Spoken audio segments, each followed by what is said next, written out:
څه وکړم چې الله را سره مینه وکړي. یو ځل پیغمبر صلی الله علیه وسلم وفرمایل که څوک د الله تعالی سره مینه وکړي او بیا د مینې حق ادا کړي، الله تعالی هم د هغه سره مینه کوي او هغه ته دنیا او آخرت دواړه ورکوي. لکه ابراهیم علیه السلام په وختونو کې وخت داسې راغی چې الله تعالی ابراهیم علیه السلام ته ډیر زیات مال او شتمني ورکړه. الله تعالی ملائکو ته فرمایي واورئ زه د ابراهیم علیه السلام سره مینه کوم او هغه زما دوست دی. ملائکو عرض وکړ یا الله دومره مال او شتمني چې هر چاته ورکړي هغه به ستا دوست وي. الله تعالی وفرمیل په هغه څه چې زه پوهیږم تاسې نه پوهیږئ. لاړ شئ او ابراهیم علیه السلام امتحان کړئ.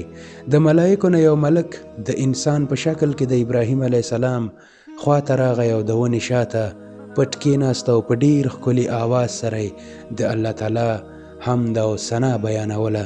سبحان الله، الحمدلله، لا اله الا الله، الله اکبر. ابراهیم علیه السلام د اوریدو سره په لټولو باندې پیل وکړ.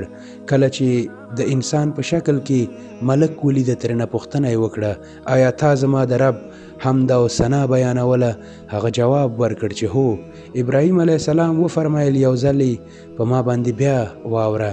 هغه وویل ای ابراهیمه تر اوسه خو مې په خپله خوښه حمد او ثنا بیانوله او که اوس یې ته هم غواړې نو مفتی درته نه بیانوم. ابراهیم علیه السلام وفرمایل وغواړه ته څه غواړې؟ هغه وویل ای ابراهیمه دا څه اوښان چې دی ولاړ دي دا ټول ما ته راکړه بیا به زه تا ته د خپل رب حمد او ثنا بیان کړم. ابراهیم علیه السلام وفرمایل دا ټول ستا او ما ته د خپل رب حمد او ثنا بیان کړه. ملائک بیا په ذکر باندې پیل وکړ. سبحان الله، الحمدلله، لا اله الا الله، الله اکبر. ابراهیم علیه السلام په کیف او په خوند باندې راغلی و. د وخت په تیریدو سره ملک چپ پاتې شو.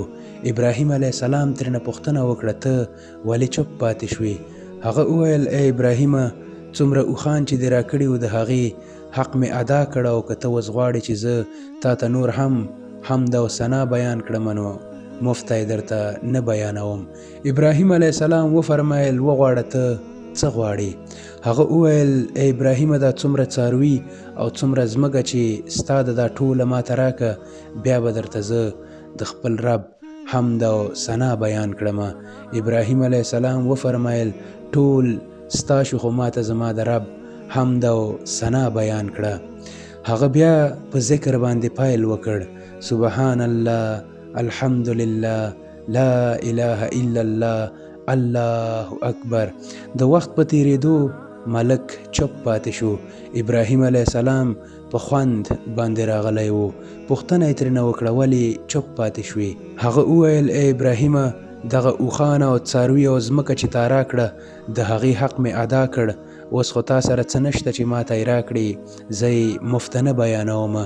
ابراهیم علیه السلام وفرمایل ګوره دا دومره څاروي او اوښان چې له تا سره دي د دوی دپاره به د یو چوپان هم پکارېږي. زه به د دوی چوپان اوسم او ته ما ته د خپل رب حمد او ثنا بیانوه. ملک د دې خبرې په اورېدو سره په ژړا شو او د الله تعالی په دربار کې رجوع وکړه او وی فرمایل یا الله واقعا چې ته ښه پوهیږې موږ نه پوهیږو او ابراهیم علیه السلام د دې لایق دی چې هغه ستا دوست اوسي.